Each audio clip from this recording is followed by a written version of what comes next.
invité avec nous chaque soir pour décrypter les mouvements de la planète marché. Mabrouk Chetouane est avec nous ce soir, le responsable de la stratégie marchés globaux de Natixis IM. Bonsoir Mabrouk. Bonsoir. Merci d'être avec nous. Merci à Florian Yelpo de nous accompagner également ce soir. Bonsoir Florian. Bonsoir. Vous êtes responsable de la macro au sein des équipes de gestion multi-assets de Lombardier IM et Jean-François Robin avec nous également en plateau ce soir. Bonsoir Jean-François. Ravi de vous retrouver. Vous êtes directeur de la recherche de Natixis CIB.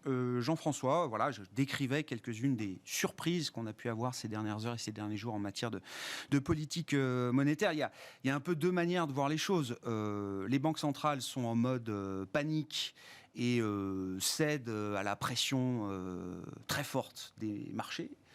L'autre étant de se dire que peut-être le contexte, les développements en matière d'inflation, de croissance, obligent à être flexible, agile, et garder une capacité à pouvoir s'adapter en dernière minute pour prendre la meilleure décision possible en matière de politique monétaire, ce qui reste quand même le fond du sujet. Est-ce qu'il y a une version qui vous intéresse plus que l'autre, Jean-François ? Je pense qu'il y a un petit peu des deux, mais j'aurais tendance à penser quand même que les banques centrales, là, leur unique biais, leur unique moyen d'action, c'est quand même d'essayer d'ancrer les anticipations d'inflation et que ça ne parte pas en vrille avec ces boucles prix salaires, etc.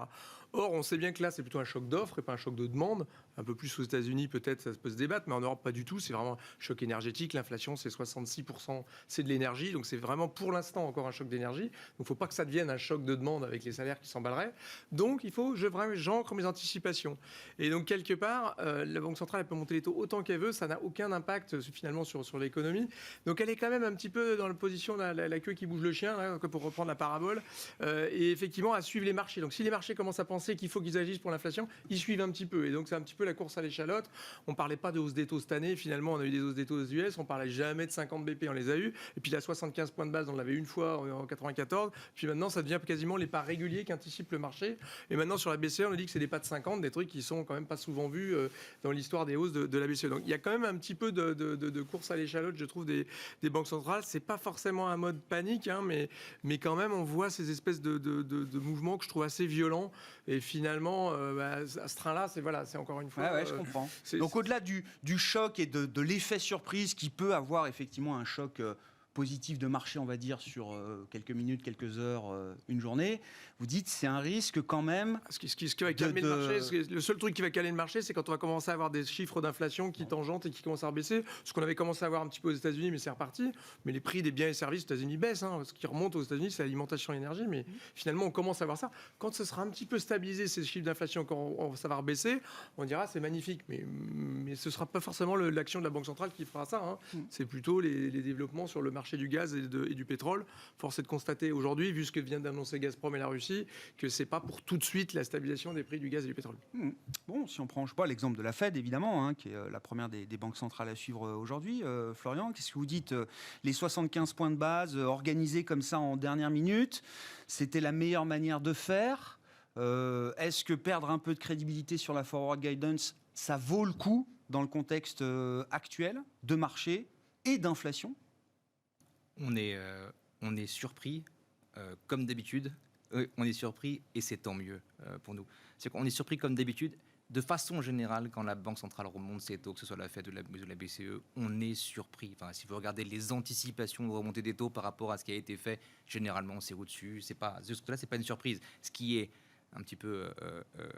ce qui nous chatouille, c'est le fait que l'ampleur des hausses des taux soit en proportion de l'ampleur du cycle qu'on est en train de traverser aussi. Hein, on a des chiffres de croissance incroyables, des chiffres d'inflation incroyables. Ce resserrement, il doit être drastique, il doit être fort, il faut ancrer les anticipations, il faut convaincre le marché qu'il y a un capitaine de navire. Et moi, je trouve que de ce point de vue-là... Avant les 75 points de base d'hier, les anticipations, elles étaient désancrées aux États-Unis ?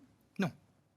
On regarde le break-even d'inflation, on est à 2,35, 2,40. C'est pas ce qui a fait stresser la Fed. Non. Ce qui fait stresser la Fed, c'est le rapport de l'inflation, c'est ce qu'on disait. Ce rapport d'inflation, il a fait stresser tout le monde. Maintenant, si on commence à le désosser un petit peu, il y a de l'inflation énergétique, c'est quand même une part importante de la surprise qu'on a eue. Il y a de l'inflation immobilière, mais ça veut dire quoi, l'inflation immobilière ? On demande à des gens qui sont propriétaires de leur maison, combien est-ce qu'ils pensent pouvoir louer leur maison s'ils le mettaient sur le marché de la location ? Je caricature à peine. Oui, cette composante-là, elle est à 5% de croissance en glissement annuel, soit. Tout le reste, le reste des services, le reste des biens, ça décroît quand même. pour nous, on est quand même pas très loin d'avoir passé ce pic d'inflation aux États-Unis. Et juste pour terminer, on est surpris, et c'est tant mieux, oui, parce que cette année, on a quand même 3 grandes incertitudes. On a une incertitude sur la dynamique de l'inflation, on vient d'en parler. On avait une incertitude sur l'action que les banques centrales allaient faire, et ensuite sur la croissance, parce que où est-ce que ces banques centrales nous amènent? Alors, vous dites probablement que ces hausses de taux ne feront rien parce qu'elles sont essentiellement sur la partie courte et que ça a peu d'influence finalement sur le reste de l'économie. Ok, maintenant aujourd'hui on a l'information, on va peut-être en parler, d'une prime de récession sur les marchés d'actions et c'est un peu le débat du jour. Est-ce qu'on est aux portes d'une récession dans le trimestre qui vient ou pas? On ne pense pas, mais ça se débat. Mais je reviens à ma petite hausse de taux. Cette hausse de taux de 75 points de base, elle trouve son utilité quand même. À notre sens, oui. D'accord. On doit surprendre le marché à la hausse pour maintenir ces anticipations ancrées. Après, je suis sûr qu'il y a d'ailleurs du débat autour de la table. Oui, parce autour de que ça. le point qu'on souligne, c'est que les anticipations, elles n'étaient pas désancrées avant la hausse de 75 points de base. Et pourtant, le marché, le lendemain, a rallié. Alors, vous allez me dire, aujourd'hui, on est loin de ce rallye soudain, mais c'est pas la tendance de la semaine, Laura. ça a été bien communiqué, en tout cas, ça a été bien géré, cette communication d'urgence, j'ai trouvé. Maintenant, le marché, aujourd'hui, est convaincu d'autre chose. Bon, est-ce que c'est un mal pour un bien que les banques centrales, alors évidemment, les plus anciens observateurs me diront qu'effectivement, c'était comme ça que ça se passait avant. On ne se préengageait pas, il n'y avait pas de forward guide. J'ai moins connu ce monde-là que vous, peut-être, mais je sais que ça a existé. Est-ce que c'est un mal pour un bien, effectivement, là qu'on ait une série de surprises de banques centrales qui essayent de choquer un peu le marché pour garder le contrôle des anticipations d'inflation? Est-ce que c'est ce qu'il faut faire à ce stade? Globalement, je vois la Fed en fait avoir se doter entre guillemets d'un nouvel outil. Il y avait la forward guidance, on l'abandonne un peu, d'accord, et puis maintenant il y a la surprise. Ça peut être un outil de politique monétaire. La Banque du Japon a toujours procédé comme ça, la Banque nationale de Suisse procède comme ça également, de manière surprenante, alors sur d'autres marchés, le marché des changes notamment. Mais on voit que la Fed aujourd'hui se dit, tiens, je vais tester, d'accord, je vais tester mon 75 BP, je vais surprendre, et un point ne fait pas une tendance. Comme l'a dit Florian, effectivement, le point d'inflation qui a été publié vendredi dernier, effectivement, a surpris à la hausse, en grande partie à cause de la composante énergétique, qui elle, effectivement, ne faiblit pas. Mais quand vous regardez la composante corps, elle est en train effectivement de montrer des signes d'affaiblissement. Je reviens juste sur la BCE, sur la zone euro, pardon. Il y a un point très important, c'est qu'on a observé en fait un changement complet de discours, de tonalité de la part de l'ensemble des membres du board. Il y a quelques semaines, effectivement, personne ne parlait effectivement encore une fois de 50 points de base hausse de taux, encore moins de 3 hausses de taux successives. Donc là, on a rigoureusement changé de paradigme. En fait, ce qui a véritablement fait vriller, si je puis dire, les membres du board, c'est qu'en regardant en fait des mesures alternatives de l'inflation, parce que si on se cantonne effectivement au corps, 3,6, c'est pas énorme, certes c'est beaucoup par rapport à ce qu'on a observé, mais c'est pas non plus finalement quelque chose d'extrêmement fort, en tout cas comparable aux États-Unis où il soit plus de 6%. En fait, ce qui se passe, c'est que on constate que non seulement la contribution des éléments non volatiles augmente de plus en plus, c'est-à-dire qu'en gros, effectivement, l'ensemble de l'inflation était expliqué par la partie volatile, mais c'est plus le cas maintenant. Ça s'élargit, ça se diffuse. Ça se diffuse. Et en fait, c'est ça qui a fait véritablement changer la tonalité du discours des membres du board de la BCE. C'est en constatant effectivement cette diffusion, cette percolation, si je puis dire, de l'inflation sous-jacente, énergétique dans le sous-jacent, qu'on a eu ce changement. Donc d'une part, la BCE n'a plus d'autre choix que de suivre finalement la Fed. Et en fait, historiquement, encore une fois, c'est toujours très intéressant de regarder les courbes avec un prisme historique. Quand on regarde finalement les taux d'intérêt, ne serait-ce courts, en fait, en réalité, les taux d'intérêt européens et les taux d'intérêt américains se sont toujours suivis. Le 2 ans, par exemple, c'est rigoureusement la même courbe. Sauf qu'au fur et à mesure, en fait, il y a eu un décalage cyclique qui était classique avec effectivement le décalage cyclique entre les US et la zone euro. Et là, 2014 ça arrive se recouple. Draghi, 2014 arrive Draghi, il euthanasie la partie courbe, et là, c'est exactement les mêmes mouvements. Pourquoi, effectivement, avec les chiffres de croissance qui sont à peu près comparables entre la zone euro et les US, et avec des chiffres d'inflation qui sont comparables, on aurait deux banques centrales qui agiraient différemment? Il n'y a pas de raison. Il n'y a aucune raison. Donc, fondamentalement, les banques centrales se redotent, entre guillemets, d'outils, de surprises, de tout ce qu'elles peuvent, etc. On discutera effectivement de la BCE spécifiquement. Et aujourd'hui, effectivement, c'est une bonne chose, en quelque sorte. D'accord. C'est pas une erreur. Non, c'est pas une erreur. D'accord. Non, mais parce que la difficulté, encore une fois, c'est qu'on sait pertinemment que l'inflation, elle est présente. Bon, comment est-ce qu'on fait pour pouvoir effectivement briser cette dynamique inflationniste qui n'émane pas du choc d'offre, quand bien même effectivement le choc d'offre a un impact sur la demande? Eh bien, il faut quand même à un moment donné ralentir la demande. Il n'y a pas le choix. Et à un moment donné, si on n'envoie pas un signal fort, comme l'a fait la BOE par exemple, la BOE c'est contrainté de 25 centimes, la résultante directe, c'est la livre qui s'est littéralement chute du sterling. C'est pas ce que veut la BCE. Non. C'est pas possible. Ouais, ouais. Elle peut pas se le permettre. Ouais. Ça alourdirait la facture énergétique. Bon, sur l'inflation, je vous laisse commenter, Jean-François. Moi, j'ai deux petites questions précises quand même. Dans le discours de Powell hier, alors, ils ont une mesure privilégiée d'inflation qui est le corps PCE. Visiblement, il nous dit que c'est plus l'heure de regarder dans les détails l'inflation. Il veut braquer les yeux du marché sur le headline, sur l'inflation générale, CPI, qui est déjà la mesure que le marché regarde en premier lieu. Bon, pourquoi ? Est-ce que c'est une bonne idée de se focaliser sur l'inflation globale et de ne pas rentrer un peu dans le détail justement à ce stade de l'inflation ? Et puis, pourquoi la BCE, qui avait toutes les informations nécessaires la semaine dernière sur l'inflation et les derniers développements d'inflation en zone euro, pourquoi est-ce qu'il est obligé de nous refaire une réunion d'urgence moins d'une semaine après ?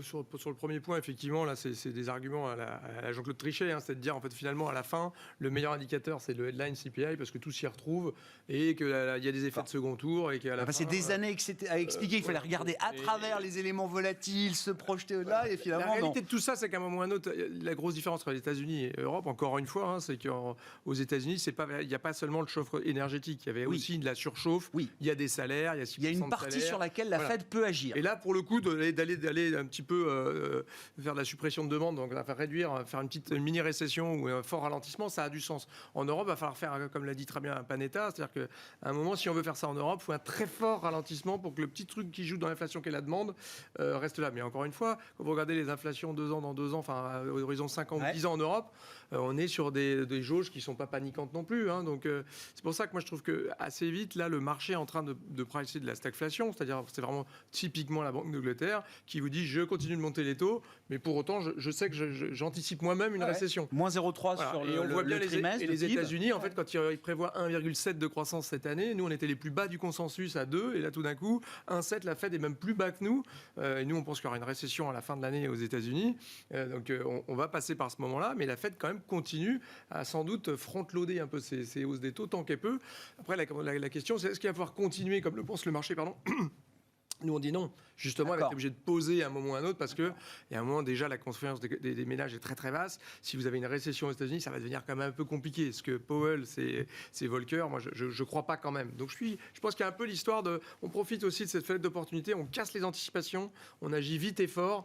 Et ce que vient de dire Powell, c'est aujourd'hui. Ils vont baisser les taux. Le marché pense 24, dès mars 2023. 23. Eux, ils disent 24, mais le marché est en train de dire non, mais ils vont là, vu ce qu'ils font. Et quand ils mettent un 7 de croissance, c'est... comment dire, c'est... la manière la plus explicite qu'a une banque centrale comme la Fed de dire on va passer par un petit moment de récession. Si vous montez les taux jusqu'à 3,5% en fin d'année, ça va quand même vraiment avoir un impact sur l'économie américaine, qui est quand même sur les mortgages. C'est une économie où les conditions monétaires et financières ont un réel impact dans la dynamique de l'économie. Sur la consommation, c'est 70% du PIB. Le marché immobilier va très souffrir. Quand vous regardez les mortgages américains qui montent à plus de 5,8, 6, c'est ça. Vous avez les ventes, tous les indicateurs du marché immobilier qui refroidissent. Donc il va y avoir un petit effet richesse qui va être pas neutre. Et donc ce dernier DOTS là, enfin les projections de taux de la Fed là du mois de juin, c'est le climax quoi, c'est le... moi je pense qu'ils vont pas aller au-delà de 3,5. L'idée qu'ils vont aller, s'ils font plus, ils font vraiment une récession durable. Je ne crois pas que la Fed pourra maintenir une récession durable. En plus, il ne faut pas oublier que ça va être un contexte électoral. Mais oui, post-électoral, bien qui sûr. arrive en novembre, etc. Ça va être assez compliqué. Je me demande moi s'ils ne se dépêchent pas d'agir pour être un peu sous embargo après. On parle toujours de ça de façon exagérée, mais je pense qu'ils... Vous imaginez qu'il y a une double intention, enfin qu'il y a plusieurs niveaux d'intention dans ce que fait la Fed aujourd'hui. Plus elle attend, plus ça va être dur de monter. Or, on est d'accord de dire ici qu'il faut monter à un moment ou à un autre pour calmer le jeu, etc. Aux États-Unis. L'Europe, moi, je trouve que c'est beaucoup plus à débattre. Si vous voulez réagir, Florian, mais je voulais que vous nous racontiez aussi, venant de Suisse, ce qui s'est passé du côté de la Banque nationale suisse. Oui, mais eux, c'est une tradition, la Banque nationale suisse. Alors, je veux bien qu'on raconte. Ce qui visiblement n'est pas tout à fait une tradition, c'est que la BNS monte avant la BCE. On est vraiment dans la périphérie. C'est des banques qui sont assez pégées entre elles, qui se parlent. Il y a la Norvège, la BCE, la Suisse, voilà. Ça fonctionne normalement de manière à peu près cohérente. Là, visiblement, la BNS estime qu'elle ne peut plus attendre. C'est une question de gestion de change. On va être très clair. Il n'y a pas d'inflation en Suisse. Non, 1,9 l'an prochain. Voilà, exactement, et on est à 2,6 actuellement. Enfin, Je pense que tous les pays du monde, à l'exception de la Chine, rêvent de cette inflation-là. Donc l'inflation, vous ne pouvez pas stresser en Suisse. Il n'y a pas d'inflation D'accord. en C'est Suisse. rien qui fait ça. Il n'y a pas eu d'inflation en 10 ans en Suisse, globalement. Et d'ailleurs, les hausses des salaires, ils sont pour quelque chose globalement. La BNS, elle surprend de façon proactive, ce qui en dit long sur ce qui va se passer, surtout pour la BCE. Ouais. Cette BNS, elle nous parle de la BCE en nous parlant de sa politique de change. Ça va s'arrêter là. On arrive à la parité sur l'euro suisse. On était à 1,60 il y a 10 ans. Donc c'est le franc faible qui leur faisait peur, là. Oui. Il y a eu un moment, c'était le franc fort. Là, maintenant, dans le contexte... C'est une appréciation du... Enfin, oui, c'est le franc faible, oui, vous avez Oui, c'est ça. C'est l'inflation importée Oui, qui leur fait peur exactement. maintenant. Exactement. Contrairement à 2014-2015, où là, c'était le franc... On est une économie franc qui fort. importe bien énormément, très très ouverte. Donc on est très exposé à tous ces flux. Ce que je trouve intéressant néanmoins, c'est qu'on est au cœur de l'Europe, que nous n'avons pas d'inflation néanmoins. Ouais. Et l'une des raisons, je pense, pour ça, c'est que C'est un peut-être phénomène que c'est de global. l'offre, mais il y a de la demande quand Juste aux même. portes de la Suisse. Exactement. Il y a deux endroits sur Terre où il n'y a pas d'inflation, c'est la Chine et la Suisse, globalement. Et pourquoi ? Parce qu'il n'y a pas eu et le Japon, il y a eu moins de stimulation fiscale pendant la période du Covid également. Juste pour revenir sur la BCE une Oui, seconde. bien sûr. C'est une surprise sans être une surprise. C'est-à-dire qu'il y a 3 meetings à la fin de la session de Q&A, à la fin de la session questions-réponses. Ah, non, mais attends, je vais On rester pose sur la la, question. sur la BNS. Vous dites c'est une manière d'anticiper la décision de la BCE du 21 juillet prochain. C'est-à-dire Oui. que si la BNS monte de 50 points de base, la BCE n'a plus le choix, Eh bien, d'autre choix que de monter de 50 points de base le 21 juillet. Ce sont des banques centrales qui se parlent. D'accord. Donc Non, non, mais on peut imaginer qu'il y a un S'il y a cadre. des choses qui doivent être dites clairement, il faut qu'on. Il faut le dire clairement, il y a que ce un soit clair. D'accord. cadre, c'est une gestion proactive de la décision de la BCE. Il semble maintenant difficile d'imaginer que la BCE fasse autre chose D'accord. que augmenter de 50 points de base, de nous sortir définitivement de l'ère des taux négatifs et de clore l'ère Draghi pour de bon. Je pense que ça, c'est un message qu'il faut tous qu'on entende. Alors moi, je vais remettre ma casquette d'ancien banquier central. Ça se parle, les banques centrales, mais ça se coordonne pas forcément, sauf dans les opérations de change, de swap, etc. Mais là, en l'occurrence, il y a une dynamique, je suis d'accord avec vous, mais je ne pense pas du tout qu'il y a un mouvement coordonné de dire, bon, tu fais 50 la prochaine fois et que du coup, je fais 50.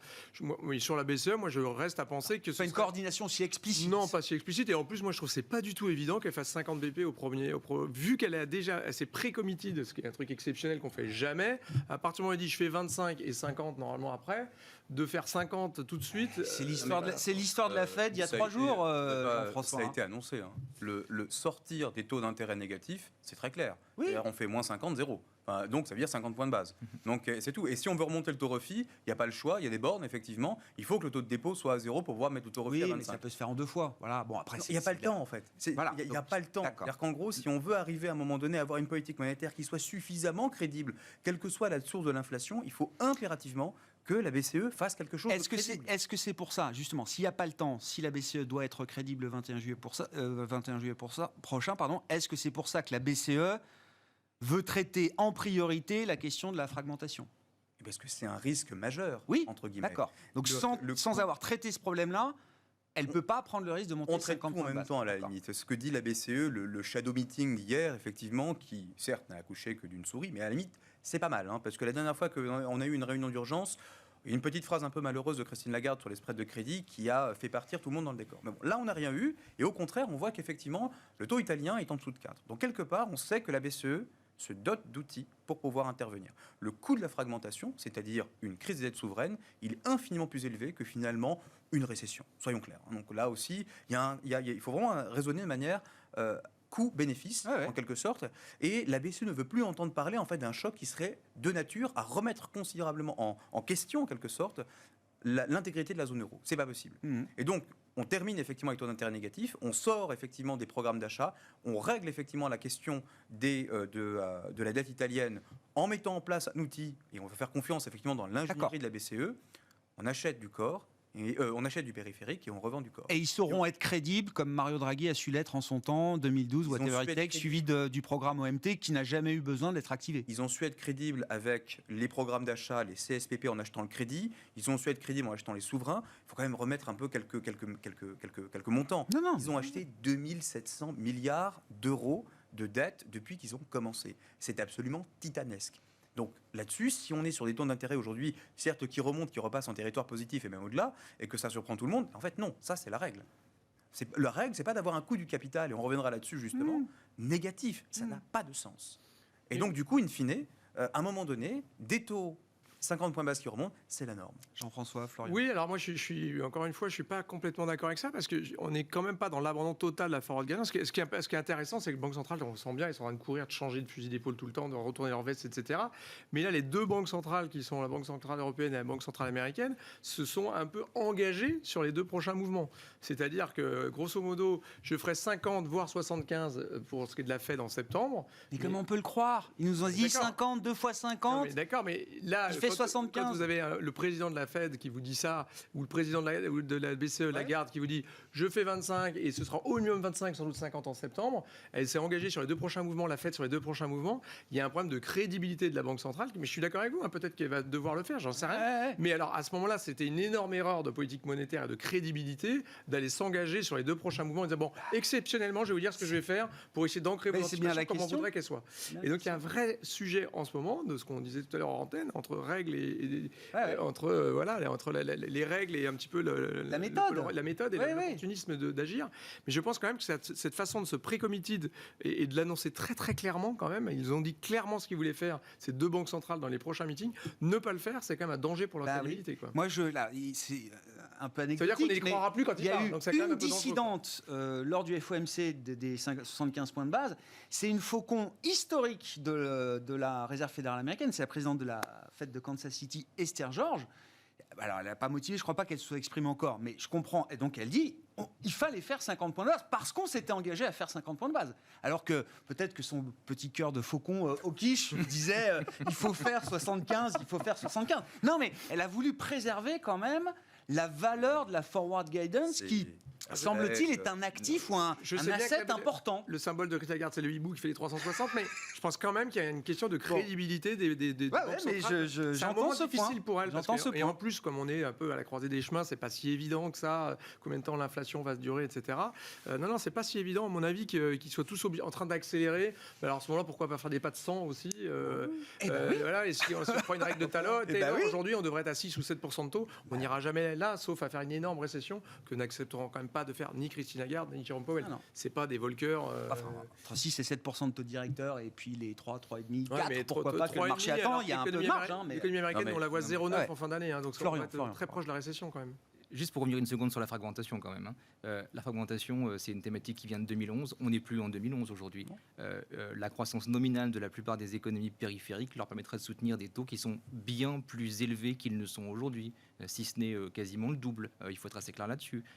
Et Le double pour l'Italie quand on part de 4% sur le Oui. bilan italien. mais la croissance nominale, c'est l'inflation plus la, Oui, plus la oui, croissance d'accord. elle-même. Oui, Cette inflation, on ne sait pas où elle va, on ne sait pas où est-ce qu'elle s'arrête. Nous, on est quand même du camp que cette inflation va devenir macro, qu'elle était énergétique, qu'elle va devenir macro, surtout si on ne fait rien.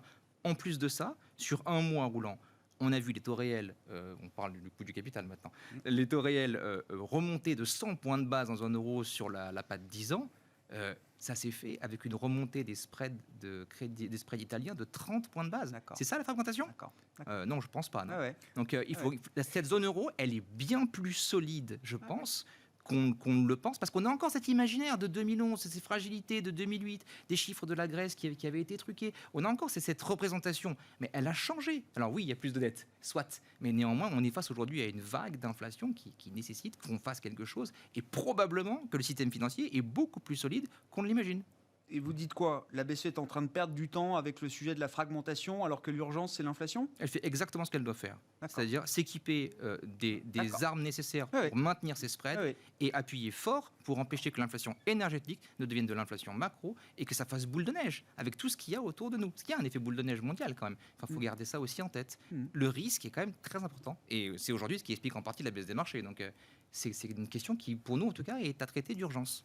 Bon, dans le paysage des banques, alors je sais pas, il y a la Banque d'Angleterre, ce qui est effrayant avec la Banque d'Angleterre, c'est que ça a été la première banque du G7 à monter ses taux en décembre. Ils en sont à 5 hausses de taux.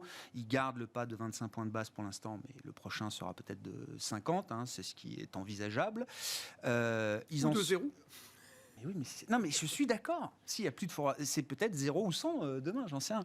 Bon, en tout cas, pour l'instant, le signal qu'ils envoient, c'est plutôt peut-être l'idée d'un 50 points de base. Ils en sont à moins 0,3% pour le PIB réel au deuxième trimestre, hein, donc trimestre en cours, c'est ce qu'ils ont signalé là. On arrive à la fin du trimestre, et 11% d'inflation à venir. Non mais Là, effectivement, c'est compliqué. Donc, on ne peut pas non plus dire que la tâche sera aisée. On comprend bien le dilemme, effectivement, c'est-à-dire préserver un peu de croissance, mais essayer de lutter contre l'inflation. Le problème, encore une fois, c'est quand on a une banque centrale qui doit suivre différents objectifs. Dans le cas de la BCE, c'est pareil. Bon, il y a un objectif très clair qui est l'inflation. Il y en a un, ça c'est plutôt facile. Donc effectivement, si la Banque centrale s'en tenait uniquement à son objectif d'inflation, elle montrait les taux bien plus rapidement et bien plus fortement. Or, il y a d'autres objectifs un peu sous-jacents qui ne sont pas explicites. La stabilité financière, on le dit assez régulièrement. La fragmentation financière, la croissance économique. Donc quand on combine tous ces objectifs, une banque centrale ne fait plus rien en quelque sorte. Et là, elle perd en crédibilité. Donc c'est ça en fait le truc, le dilemme, c'est qu'au fond, la multiplicité des objectifs risque effectivement de faire perdre en crédibilité. La BE n'a pas le choix. Donc en gros, là, ils vont suivre le mouvement. La seule banque centrale qui fondamentalement peut vraiment continuer de porter ses œillères et marcher tout droit comme ça sans même écouter ce qui se passe, c'est le Japon. Donc le Japon... Je m'attends absolument rien de la part de la Banque du Japon. Ils ont un petit sujet sur le yen quand même, un marché obligataire qui se disloque, qui ne fonctionne plus. Bon, enfin, oui, bah ça, c'est pas très... Oui, il est mort. Oui, je suis d'accord. Le marché obligataire, ils ont depuis euthanasié longtemps. l'épargnant japonais, ils ont euthanasié les retraités. Bon, très bien. Donc maintenant, arrivé à ce stade-là, le yield curve control marche parfaitement. Ils s'en tiennent. Tout ce qui dépasse, ça on pousse rachète. Un peu quand même. Ça pousse, mais bon, à la limite, il n'y a pas de problème. Donc, de leur côté, effectivement, la Banque du Japon, c'est encore un autre débat. C'est d'autres problèmes qui sont fondamentaux. Mais il y a un point, effectivement, très important. C'est règle versus discrétion. On en parlait tout à l'heure. Aujourd'hui, la discrétion équivaut effectivement à pragmatisme, à mon sens. C'est que si aujourd'hui, les banques centrales, si on avait eu, par exemple, faisons un peu de science-fiction, l'inflation, effectivement, aux États-Unis monte à 10 sur un print. Sur un malentendu, ok. Powell dit non, je reste sur 50 points de base. Mais qu'est-ce qui va se passer? On sait pertinemment qu'après, la thématique récurrente, la Fed est encore derrière la courbe, la Fed va devoir courir effectivement après l'inflation, et donc on va se retrouver à un ajustement majeur sur le marché obligataire. Non, la Fed veut éviter. La Fed lisse. Et le boulot des banques centrales, c'est de lisser au maximum. Éviter effectivement les chocs trop abrupts. 25 centimes, c'est pas non plus 200 points de base de hausse de taux, c'est pas une économie émergente. Pour autant, si on ouvre un peu... allez-y, Pour autant, on n'a encore jamais éliminé, purgé une inflation aussi intense que celle qu'on a aujourd'hui, sans connaître une période économique délicate. Alors, on n'a plus, heureusement, de Volcker à la tête des banques centrales. On ne verra plus une double récession. Il a fallu 2 récessions, quand même, dans les années 80 pour éliminer toute l'inflation. Mais le softish landing, quel que soit le nom qu'on lui donne, c'est un scénario qu'on n'a encore jamais vu. Le meilleur scénario, c'est une récession douce. Voilà. C'est soft recession. Jean-François. Je pense que en fait, le vrai banquier central de tout ça, en Europe en tout cas, il s'appelle Vladimir Poutine, il s'appelle Gazprom. En fait, ce qu'a décidé de Gazprom aujourd'hui va vite régler les histoires d'inflation, à mon avis, en zone euro. Parce que si l'argument, c'est de dire il faut monter les taux pour casser la demande, pour créer une récession, pour pas qu'il y ait d'inflation, Gazprom qui nous annonce qu'il coupe le gaz aux Allemands, enfin en Europe en général, et notamment aux Allemands. Les études, nous, on est sur un petit 1,8 de croissance en Allemagne. La plupart des instituts allemands disent on va se faire perdre entre 3 et 12 points de PIB à l'économie allemande. Nous, on n'y croit pas, mais on va être très très proche d'une stagnation de l'Allemagne cette année. Une croissance à 0 en Allemagne, c'est-à-dire une croissance européenne qui vraiment ralentit très très fortement quand même. C'est le principal moteur de l'économie de la zone euro. Bon, la demande, ça va vite être réglé à ce compte-là. C'était le sens de ma question. Si on regarde les sujets en face, les sujets qui font l'inflation aujourd'hui, et si on élargit un peu au-delà des banques centrales, est-ce qu'il y a en matière d'action publique l'idée qu'on peut mettre en place des actions, des mesures conjoncturelles, voire structurelles, qui permettent aussi d'aider les banques centrales dans ce travail d'abattre l'inflation? Ou est-ce que, comme dans la période désinflationniste, stagnation séculaire, on les laisse faire tout le boulot toutes seules avec le manque d'efficacité qu'on a pu constater? Là aussi, on disait rules discretion. Enfin, il y a tous les débats de la politique monétaire qui sont en train de se passer en fait aujourd'hui en ce moment. C'est-à-dire qu'à une époque, on disait la politique budgétaire doit être vraiment à zéro. C'est la politique monétaire qui doit régler tout le cycle. C'était vraiment le monétarisme, etc., qui est revenu en force récemment. Et puis tout d'un coup, avec le Covid et la crise énergétique, c'est de nouveau aux politiques budgétaires de gérer ça. La grande différence entre ce qui s'est passé avec le Covid et évidemment ce qui est en train de se passer aujourd'hui, c'est qu'on avait un policy mix très coordonné où les banques centrales rachetaient des dettes publiques qui permettaient aux États de financer des dépenses pour sauver les économies du Covid. Là, c'est complètement différent. C'est des banques centrales qui sont pro-cycliques et donc qui appuient sur le frein au moment où c'est en train déjà de ralentir. Donc pour les États qui ont besoin d'amortir le choc de l'énergétique, ça devient très très compliqué. Les coûts de financement, évidemment, l'État français avait dit qu'il se financerait à 0, le Trésor qui est toujours très très prudent, en France pensait qu'il se financerait cette année à 0,75.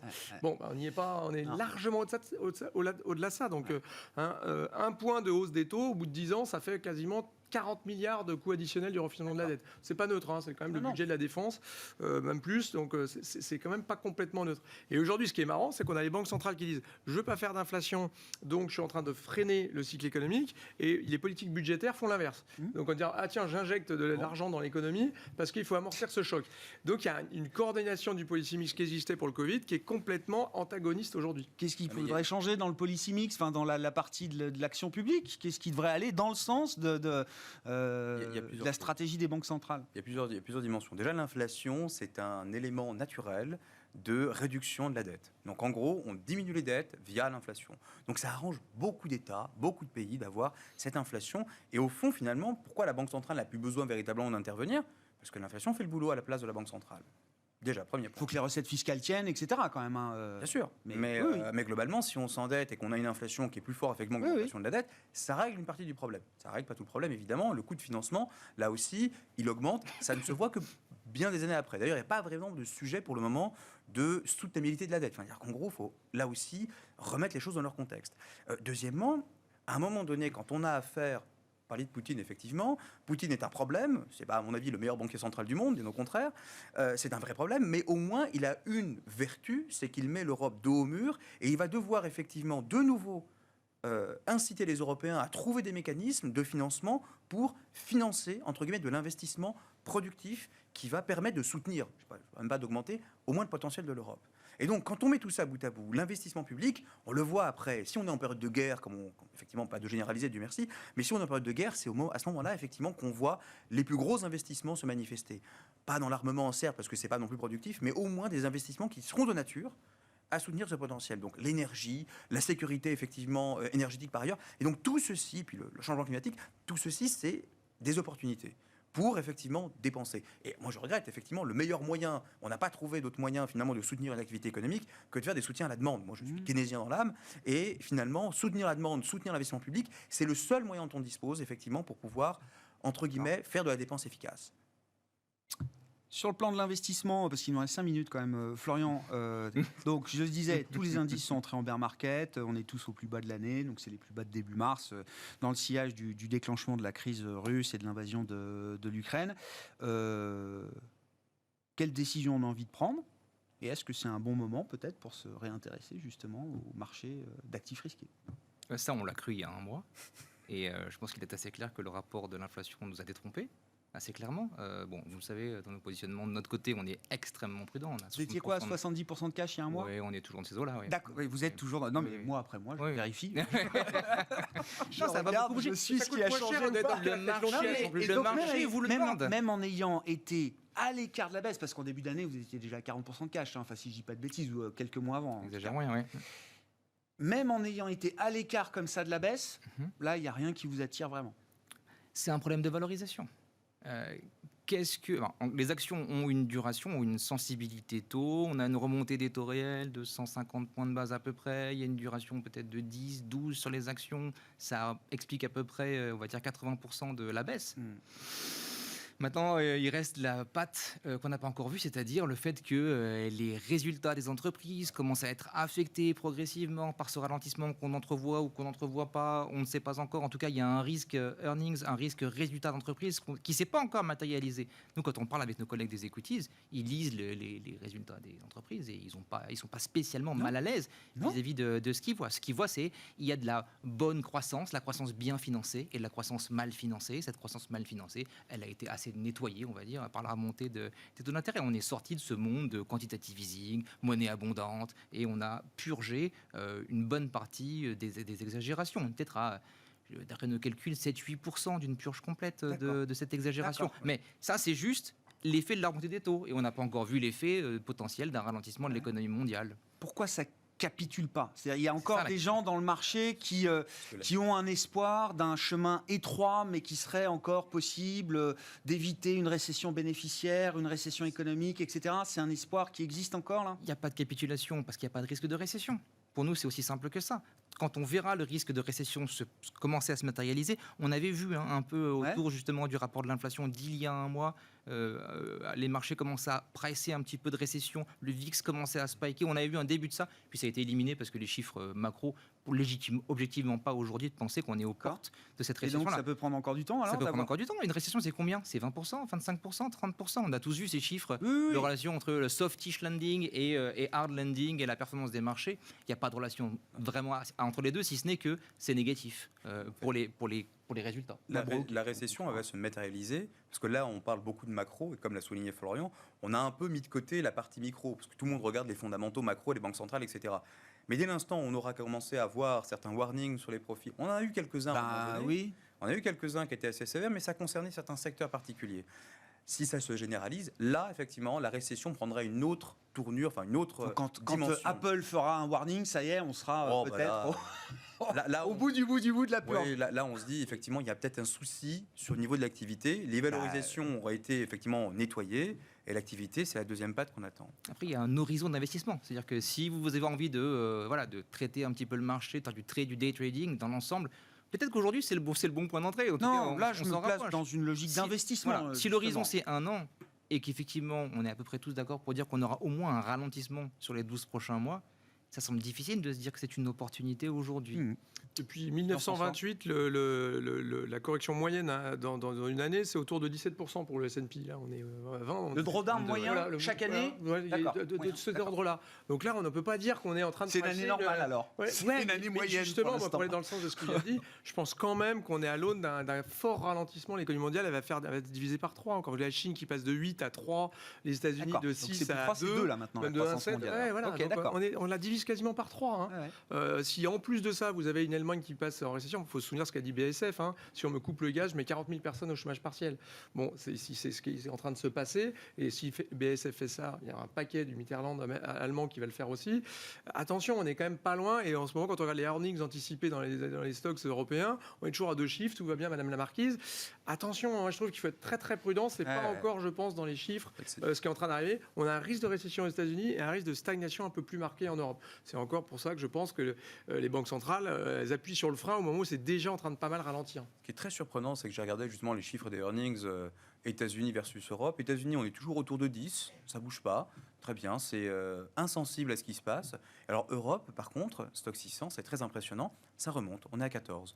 Hors oil and gas, enfin hors énergie, matières premières, mais matériaux, c'est un peu moins. Oui, mais si vous avez les économies qui ralentissent, les taux qui montent, ça doit corriger. C'est nominal, les earnings sont nominales, elles profitent de l'inflation jusqu'à présent. Attention.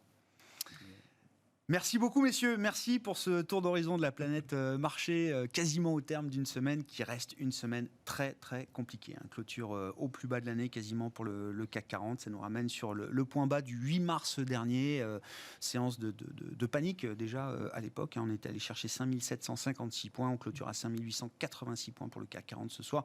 En baisse de plus de 2%. Le DAX est en baisse de plus de 3% à la clôture. Et les marchés américains sont très significativement dans le rouge au moment où on se parle. Mabrouk Chetouane était avec nous, Natixis IM, Jean-François Robin, Natixis CIB et Florian Yelpo, Lombardier IM, qui étaient donc les invités de Planète Marché ce soir.